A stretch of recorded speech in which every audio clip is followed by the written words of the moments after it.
How to become a gentleman villain. At the academy boards, the students looked at the posted joint combat training match list.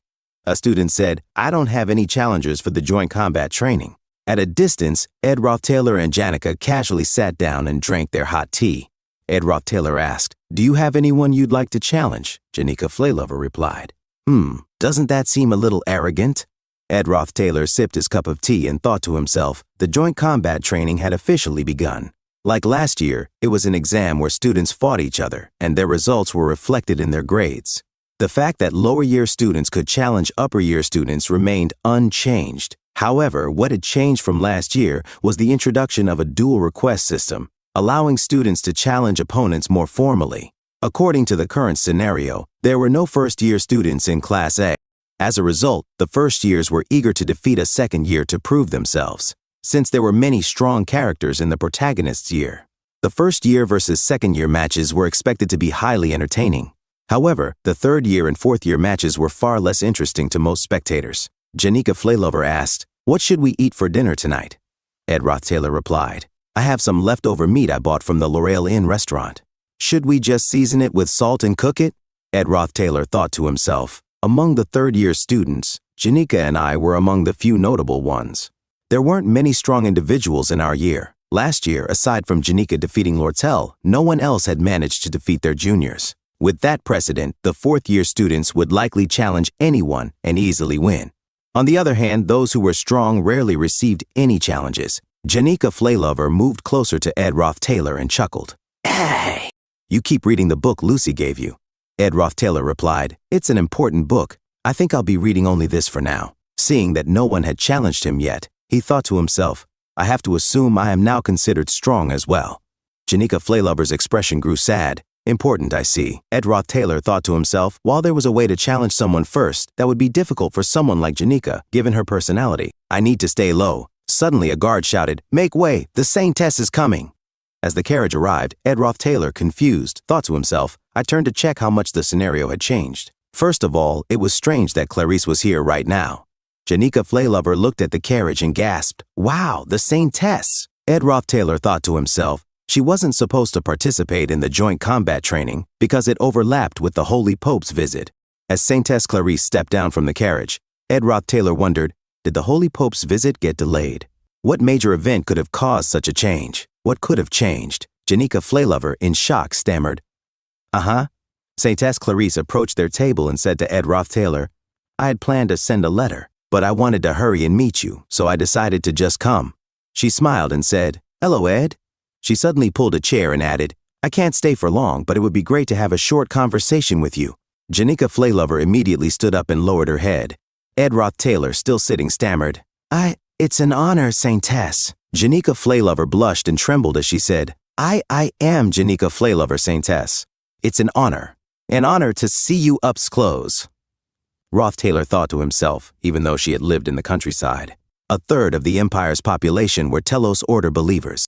Janica Flaylover grabbed Ed Roth-Taylor's sleeve as she tried to whisper, "Ed, what do I do?"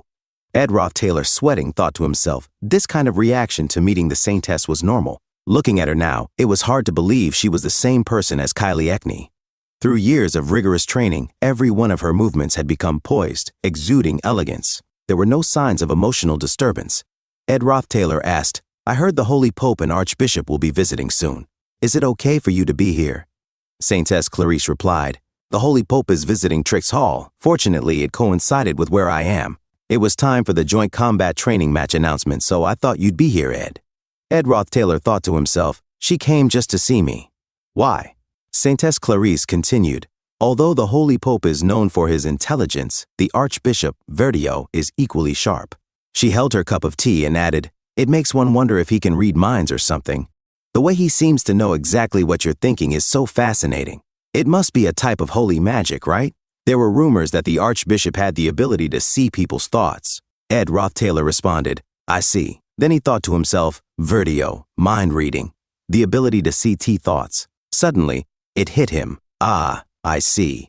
The real reason Clarice had come all this way and was speaking to him in such an unnatural manner became clear. Archbishop Verdio had the ability to read thoughts, and she was afraid he would discover that I knew her true identity. Ed Roth-Taylor said, That capable, Archbishop Verdio is incredible. Of course there's no way he'd ever meet someone like me with my lowly fallen status. Saintess Clarice asked, Is that so? Ed Rothtailor replied, Yes, and I'll be busy with the joint combat training, so I will probably never meet him. Saintess Clarice closed her eyes and blushed as she murmured, Never. Janika Flaylover hesitantly said, You Saintess. As Saintess Clarice opened her eyes and looked at her, Janika Flaylover then asked, Then, you're saying you came here just to see Ed? She spun her braided hair between her fingers. Saintess Clarice stammered, Yes, that's true.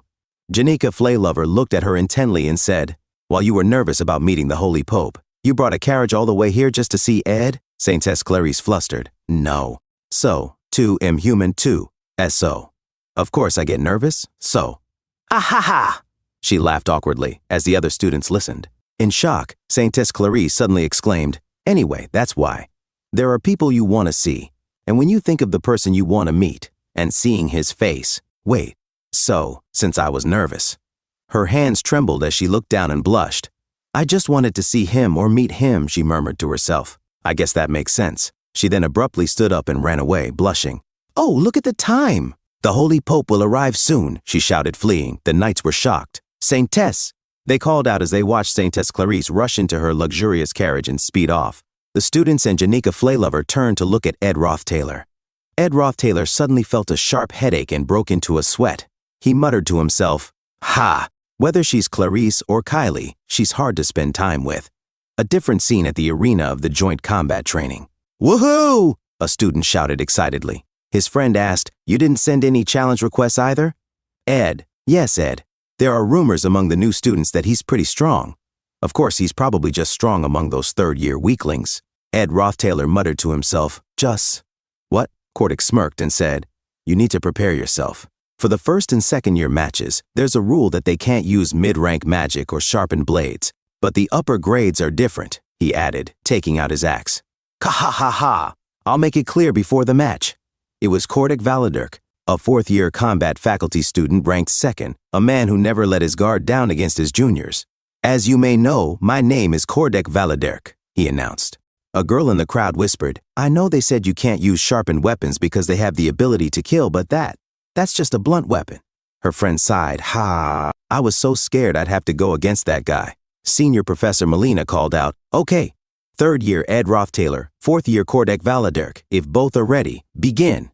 Cordic immediately leaped toward Ed Rothtailor. Ka, my body is heating up. Ha, he cackled. I never go easy just because it's a mock duel. If you feel the fear coursing through your body, then it's still not too late, he roared, swinging his axe. Ed Rothtailor let out a sigh. Ha! He raised his hand and cast flame. Suddenly, Cordic Valadirk exploded. Ed Rothtailor had used mid-rank magic particle explosion. Cordic Valadirk burned to a crisp, screaming in pain, Kyok! As the dust settled, he groaned, Kyuk! What kind of mage has that kind of reaction speed? The third years, Kyuk! Until last year, they were nothing much. Marilda and Mug stepped out beside Ed Rothtailor. Cordic Valadirk trembled. Just. Where did this monster come from? Ed Rothtailor suddenly continued his attack. A student gulped nervously. Gulp. Lying on the floor, Cordic Valadirk thought to himself it took around 5 seconds. I was careful to make sure he wouldn't get hurt. Sorry if you wanted to fight some more, Ed Rothtailor said nonchalantly. Good work. The students erupted in cheers. Whoa, woo! Ed Rothtailor let out a sigh. Whew! He thought to himself, I couldn't focus on the fight because I was thinking about other things. After the Saintess's explosive visit, I had to take the directionally challenged Janika to the stadium. On my way to fight Cordic at the other stadium, I met someone unexpected. Oh my, we meet again, Adele Saris greeted. Ed Rothtailor frowned. What are you doing here? This is Glock Hall. Second year should be in Nail Hall. Adele Saris smiled. What a coincidence. I heard even the way the wind blows is fate, so we must be quite closely connected. Ed Rothtailor thought to himself, she's uncomfortable once the joint combat training is over. Well then, I have to go, Adele Saris said. Ed Rothtailor clenched his fist. I know that Adele Saris will die. Normally, I would weigh the scenarios, but the scenario had already shifted once I made Tanya student council president, thinking that it was arrogant to try and influence things that I had no power over, and thinking of those I've had to let Jijo. Now, it's difficult to just let things pass. Hey, he called out. Adele Saris turned around. Yes, Ed? You will die soon, he said. That must be hard to believe. Trying to convince her would. I know, Adele Saris interrupted. Ed Roth-Taylor's eyes widened. What? He gasped. She knows she's going to die? How? As Ed Roth-Taylor rushed out after the duel, he thought to himself, has she possessed someone like me? No way. I need to hurry and find Taylor to see how much the scenario has shifted. And then Adele. Suddenly, the ground shakes. Ed Roth-Taylor exclaimed, It's an earthquake, he thought to himself. An earthquake? What is that sound? Even if the scenario had changed drastically, he had prepared thoroughly using predictions and imagination. But what was happening now, as he opened the window and looked outside, Ed Roth-Taylor saw a colossal figure emerging from the sea. His eyes widened in shock. Is something like this even within the realm of imagination? Why, is that here now? He murmured to himself. A being thought to have gone extinct, even in legend, a great calamity that could not be stopped by human strength alone.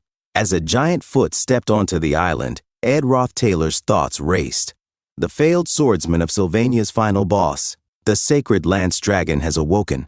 Episode 3, The Failed Swordsman of Sylvania, second joint combat training. The protagonist, Taylor, crushed all the strongest freshmen. Then, finally, he took down Claude of the Faculty of Alchemy, who had drunk the evil god's blood, and exited the exam room, only to hear the news of Adele's death. At the time, the details of Adele's death were unknown. The innocent and childlike Clarice completely lost trust in the Order and became an entirely different person.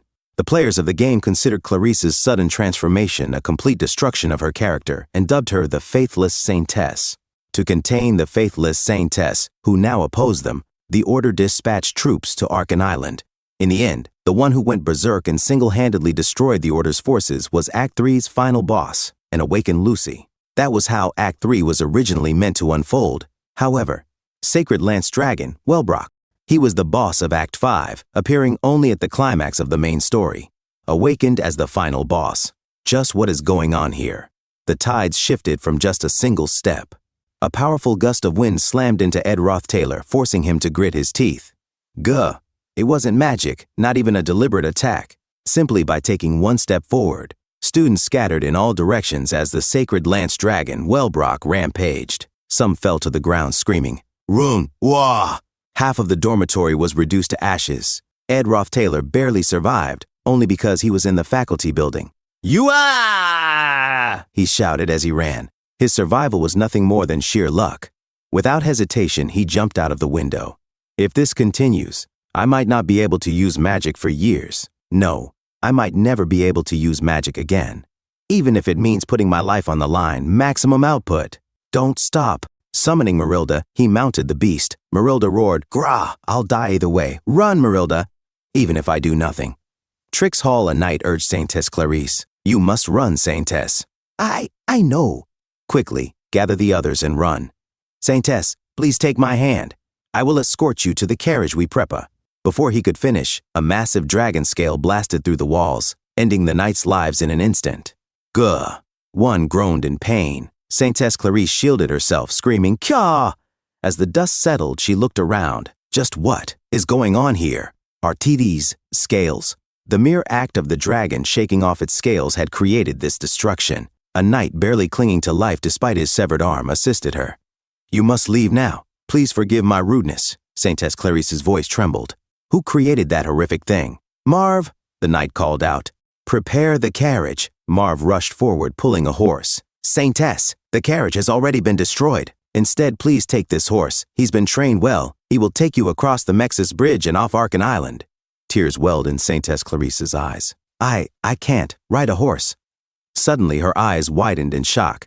Ugh! The knight, barely conscious as his severed arm bled profusely, pleaded, Please, just grab the reins and hold on to the horse's neck tightly. Even as he lost an ear, the knight forced himself to continue. Aye. Marv slapped the horse's flank. Go, take the Saintess outside the castle. The horse galloped away as Saintess Clarice screamed, Kya!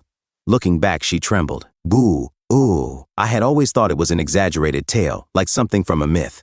But now, I recall the story. The one the Archbishop used to read to me back then. Wellbrock, the Sacred Lance Dragon. Every time he unleashed his magic-laden breath, resembling the power of the sun, everything beneath him ceased to exist. As the Sacred Lance Dragon, Wellbrock prepared another attack, a terrified scream rang out. A system notification appeared. High rank magic, large-scale magic nullification barrier, the attack was blocked. Saintess Clarice looked up in shock and confusion. That's... Principal Obel Forcius clenched his teeth. Damn, even high-rank magic can only deflect its breath. He narrowed his eyes at the rampaging dragon. You've awoken too early, Sacred Lance Dragon. Despite his efforts, the beast continued its destruction. Obel Forcius stepped forward, preparing to restrain it. So you aren't even going to give me the time to imprison you? He invoked his skill, highest rank telekinesis magic, Chains of Providence. From a distance, Lucy Merrill recalled her master's words. One day, just once, when this school faces a great threat. Lucy exhaled slowly. This wasn't what I had in mind, old man. With a flick of her wrist, she unleashed multiple high-rank telekinesis spells upon Wellbrock. The dragon roared in defiance. The chains shattered instantly. Lucy hovered before the enormous dragon, determination burning in her eyes. Saintess Clarice gasped in shock. With a surge of power, Lucy launched herself at Wellbrock's foot, only to be swatted away. She crashed into a distant wall. The force of the impact sent violent gusts of wind through the battlefield. Clarice struggled to hold on to her horse. As the dust settled, Lucy activated a protective barrier around herself, her expression unreadable. Obel Forcius, still standing his ground, nodded. Thank you for buying me time, Lucy. His spell was complete. Highest rank defensive magic, shield of the god of creation. The dragon's massive claws crashed against the divine shield, but were repelled. From a distance, Saintess Clarice watched in horror. Her breath came in ragged gasps. I have to hurry to the Mexis Bridge and escape this island. I have to run away. No. She trembled, staring at her blood-stained hands, the blood of the fallen students around her. Suddenly, a familiar voice called out. So you were safe, Saintess? She turned sharply. Senior. Ed Roth Taylor approached her, his expression unreadable. Nah, thank goodness you're here. Are you hurt? He extended a hand toward her. No, how did you know I was here? You had planned on meeting important guests, so I figured you'd be at Trix Hall. Clarice hesitated. I, was riding a horse to the Mexis Bridge. Ed shook his head. It's pointless. That area is too crowded. Even if you manage to leave the island, you won't escape the dragon's range. You'd only end up dying in vain. Without another word, he pulled her onto Marilda. Hold on tightly. Clarice clung to him, barely able to process the situation. Ed's thoughts raced. Human strength alone cannot prevail against this monster. Even with Lucy and Obel here, all they can do is hold it back. According to the original story, Taylor would raise his power to the maximum and acquire the ultimate swordsman form. Then, should I give up? His grip on the reins tightened. No, get it together. The main story has fallen apart. I must find the key variation that caused the plot to deviate. That will lead me to a way to send the Sacred Lance Dragon back into slumber. At first, I thought this was my fault, because up until now, whenever the story changed, it was because of me. But even if the flap of a butterfly's wings could cause a tornado, isn't the world ending just a little too much? Why is the finale of Act 5 happening now at the end of Act 3? First, I need to confirm who summoned the Sacred Lance Dragon. I have to analyze the key figures of Act 3 in order of importance. His eyes darted around. Lucy is fighting the dragon. Clarice doesn't seem to know anything. Behind him, Saintess Clarice clung to him desperately. In the distance, Taylor rallied the students. This way, everyone. Ed narrowed his eyes. Taylor, the protagonist, is an exception. Right now, he's focused on saving people. That means the only other person who could have changed the plot is. His eyes widened in realization. It can't be. Meanwhile, at Nail Hall, a deafening explosion rocked the corridors. A student screamed, "Run away! Wah!" Adele Saris walked calmly through the chaos, seemingly unaffected. She read the letter in her hand. Nail Hall Training Room, 1 p.m. Adele Saris, Clarice, please wait until your opponent for the next match is decided. But beneath it, a new message had been added. Combat training will be canceled due to a sudden change in the Saintess's plans. Adele's lips curled into a faint smile. What a shame. We could have met, but I'm sure fate will have us meet one day. It's always been that way. Thank you so much for watching. That's all for now. If you enjoyed this video, please give it a thumbs up and consider subscribing to help me grow my channel. Your support means the world to me. Don't forget to leave a comment below. I love hearing from you. Let's keep the conversation going and get those analytics buzzing. Until next time, take care.